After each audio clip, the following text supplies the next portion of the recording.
नमस्कार, news nation के digital live में बहुत स्वागत है आपका। आपके साथ मैं हूं रंजना सिंह राठौड़। मेरे साथ मेरे सहयोगी पंकज जी मौजूद हैं और रोहन भी मौजूद है। और आज का मुद्दा बेहद महत्वपूर्ण इसलिए भी है क्योंकि पहलगाम हमले के बाद विश्व स्तर पर अलग थलग पड़े पाकिस्तान को अब साथ तलाशने की आवश्यकता साफ तौर पर नजर आ रही है। पहले जब हमने ऑपरेशन सिंदूर किया रोहन, तब भी ड्रोन्स देखा आपने तुर्की से लिए, बीजिंग की तरफ से कई हथियार वेपन्स पहुंचाए गए, वो सहायता तो समझ में आती थी, लेकिन अब इसका विस्तार किया जा रहा है और उसका मुखिया बन रहा है चीन, क्योंकि चीन जो है वो माई बाप समझता है अपने आप को पाकिस्तान का, और वो अफगानिस्तान तक विस्तार करना चाहता है। वो कहीं ना कहीं समझ रहा है कि भारत से करीबी उन देशों की जिसमें उसका वर्चस्व रहा है, क्योंकि अब जब तालिबान का राज हुआ तब पाकिस्तान सोच रहा था मेरा दखल बढ़ जाएगा, लेकिन हुआ नहीं, उसको झटका मिल गया। फिर चीन ने बड़ी सहायता करी थी तालिबान को वहां पर क्रेडिट दिलाने के लिए, उसके बाद भी तालिबान से नजदीकियां भारत की बढ़ना, अब चीन को लग रहा है कि ये सब क्या हो रहा है, क्योंकि जो इंटरेस्ट भी दिखाया जा रहा है भारत की तरफ से अफगानिस्तान को, वो कहीं ना कहीं चुभ रहा है दोनों देशों को। निश्चित रूप से देखिए, ये जो नया जो सीपेक का ये हो रहा है, तो सबसे पहले हमें चीन को, अगर हम लोग या पूरी दुनिया चीन को भूमाफिया के रूप में जानता है। अब ये देखिए, सबसे पहला जो सीपेक का जो ये हुआ, तो उस किस परिप्रेक्ष्य में, किस परिदृश्य में हम उसे समझने की एक है, और चीन क्या क्या स्ट्रेटजी है, और चीन की क्यों चतुर और चालाक चीन को दुनिया भर का देश जानते हैं। अभी देखिए, पहलगाम वाला जो एपिसोड हुआ, उसके बाद भारत ने आतंकियों के को नस्ते-नाबूद करने के लिए पाकिस्तान में एयर स्ट्राइक किया। फिर थोड़ा सा दोनों देशों के बीच में टेंशन बढ़ा, तो उस दौरान जो झड़पें हुई, तो पाकिस्तान जो है सो चीन से तकरीबन 83% आर्म अम्यूनिशन खरीदता है। तो इस दौरान जो चीनी जो आर्म्स अम्यूनिशन का उसका डिमांड पाकिस्तान में बढ़ा, तो उसके एवज में देखिए, जैसे ही ये टेंशन थोड़ा सा खत्म हुआ, तो चीन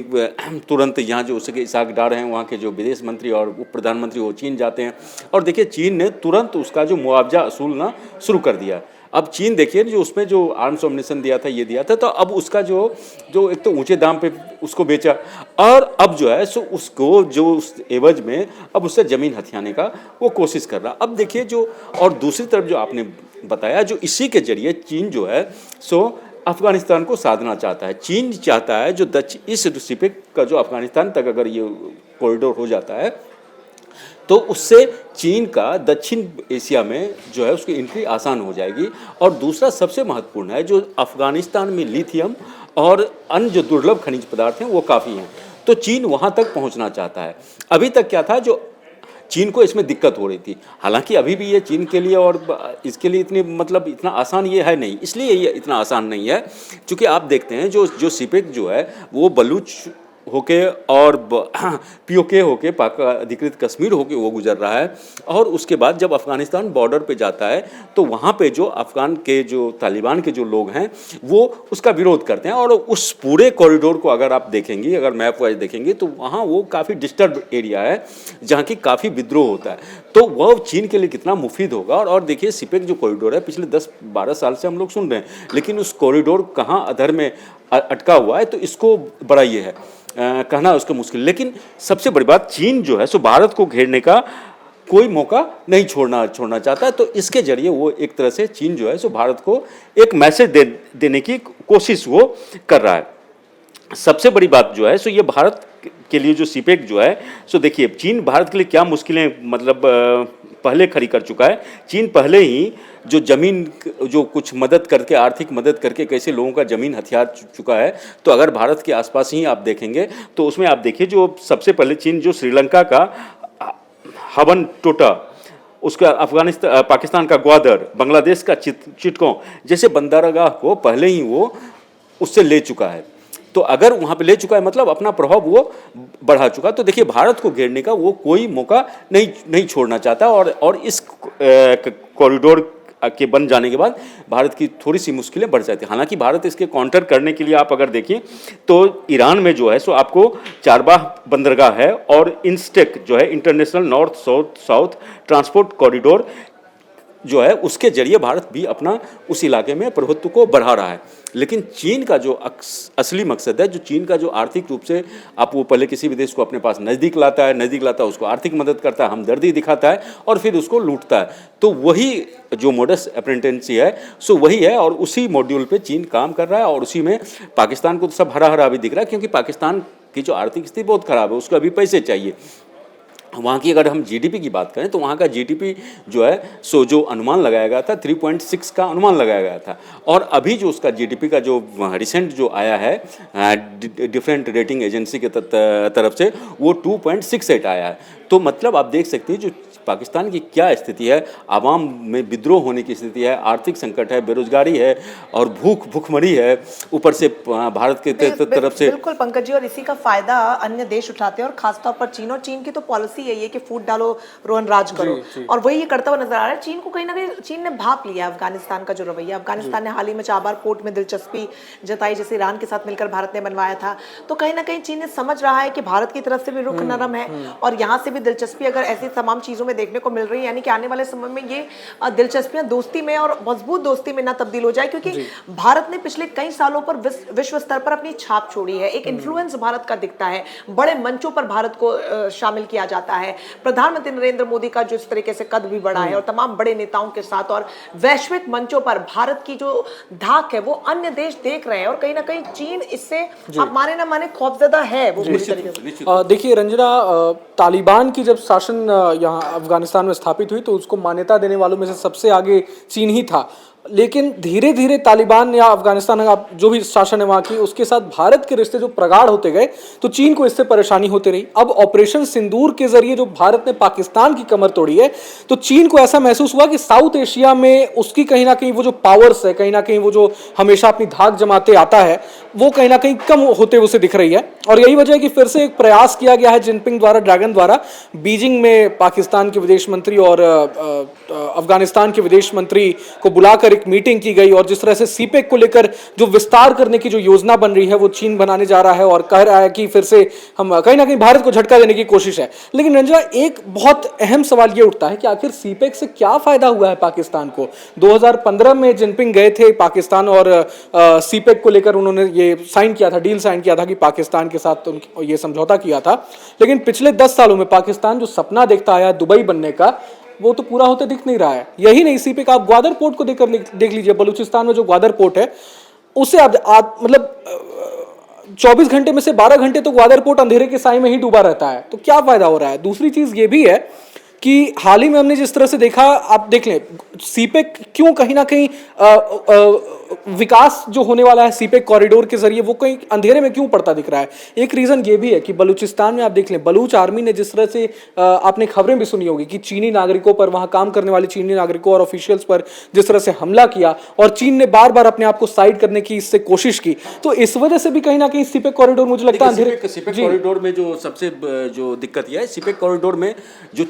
अब वहाँ बलूच में जो है बलूचिस्तान का दोहन कर रहा है, ये पाकिस्तान दोहन कर रहा है, जो वहाँ से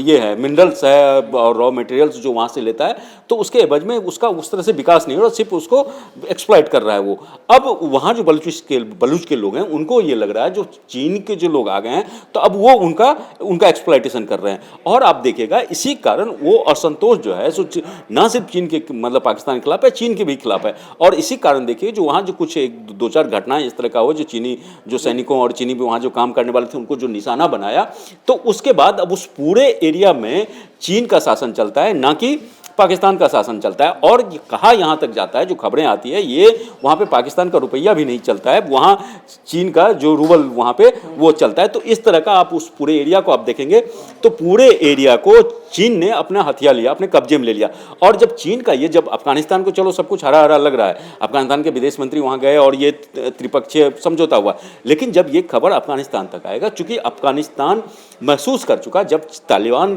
को जब चीन सपोर्ट करता था और जब तालिबान का वहाँ सरकार मतलब गवर्नमेंट एक जो नई गवर्नमेंट सरकार बनी, तो फिर चीन का जो मनसा था उन लोगों ने परखा और फिर उन्होंने दूरी बनानी शुरू की। लेकिन फिर से अब ये हो रहा है, तो इसलिए भारत को मेरी जहाँ तक ये है, जो भारत को इससे सतर्क रखने की ज़रूरत है। और अफगानिस्तान के लिए इतना आसान नहीं होगा जो चीन से वो मदद लेके और भारत को दरकिनार कर दे, क्योंकि वहाँ कई भारत की बड़ी बड़ी परियोजनाएँ चल रही हैं। जैसे जिसमें मैं आपको बताऊँ,